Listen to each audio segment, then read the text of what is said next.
இன்றைக்கி நம்ம ராஜசேகர் பயனுள்ள தகவல் பகுதியில் முருங்கைக்கீரை தோசையை பற்றி எப்படி செய்கிறதுன்னு பார்த்துக்கலாம். அதுக்கு 1 கப் அளவு முருங்கைக்கீரை, 2 பச்சை மிளகாய், ஜீரகம், ஒரு வெங்காயம், இஞ்சி சிறிதளவு, பூண்டு ஒரு 10 பல் எல்லாம் தனித்தனியாக எடுத்து அடுப்பில் மிதமான சூட்டில் கொஞ்சமாக ஆயில் விட்டு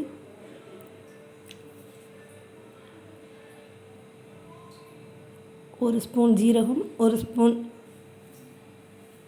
மிளகு, வெங்காயம், பூண்டு, இஞ்சி எல்லாமே தனித்தனியாக, பெருங்காயம் எல்லாமே போட்டு வறுத்து எடுத்துக்கணும்.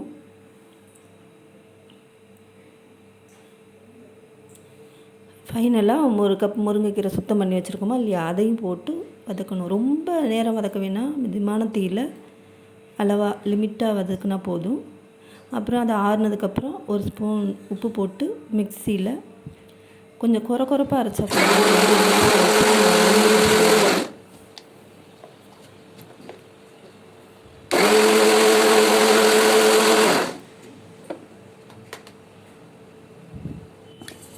அரைச்ச அந்த விழுதை நம்ம தோசை சுடுவோம் இல்லையா, அந்த மாவில் மிக்சிங் பண்ணி நல்லா கலக்கி வச்சுக்கணும்.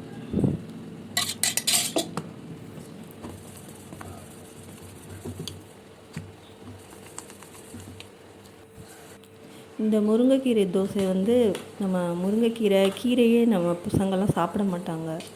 ஆனால் இந்த மாதிரி செஞ்சு கொடுக்குறதுனால நல்லா விருப்பமாக சாப்பிடுவாங்க. அது முருங்கைக்கீரை தானா அப்படிங்கிறதே பசங்களுக்கு தெரியாத அளவுக்கு நம்ம இந்த தோசை செஞ்சு கொடுக்கலாம். பல மல்டி விட்டமின் எல்லா சத்துக்களுமே முருங்கைக்கீரையில் இருக்குது.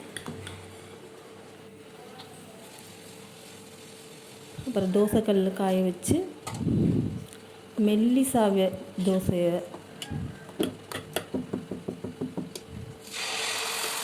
முருங்கைக்கீரை தோசையை ஊற்றணும். மெல்லிசாவையை தான் ஊற்றணும், அப்போ தான் மொறுமொறுப்பாக வரணும். இதுக்கு நீங்கள் யூஸ் பண்ணுறது சுத்தமான செக்கு நல்லெண்ணெயாக இருந்தால் இன்னும் சூப்பராக இருக்கும், அந்த ஃப்ளேவர் நல்லாயிருக்கும். மூடி வச்சு சிம் ஃப்ளேவர்லேயே வச்சு நீங்கள் தோசை சுட்டு எடுக்கணும். இதுக்கு தேங்காய் சட்னி பெஸ்ட்டாக இருக்கும். இன்றைக்கி எங்கள் வீட்டில் நாங்கள் தக்காளி சட்னி தான் செஞ்சுருக்கோம்.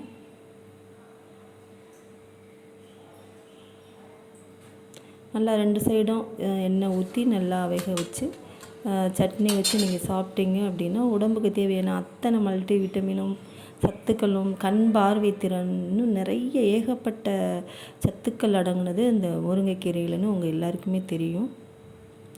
நான் முதல் முறையாக முயற்சி பண்ணி சாப்பிட்டு பார்த்தேன். நல்ல வித்தியாசமான டேஸ்ட்டில் முருங்கைக்கீரை தோசை தானான்னு தெரியாத அளவுக்கு இருந்துச்சு. நன்றி, வணக்கம்.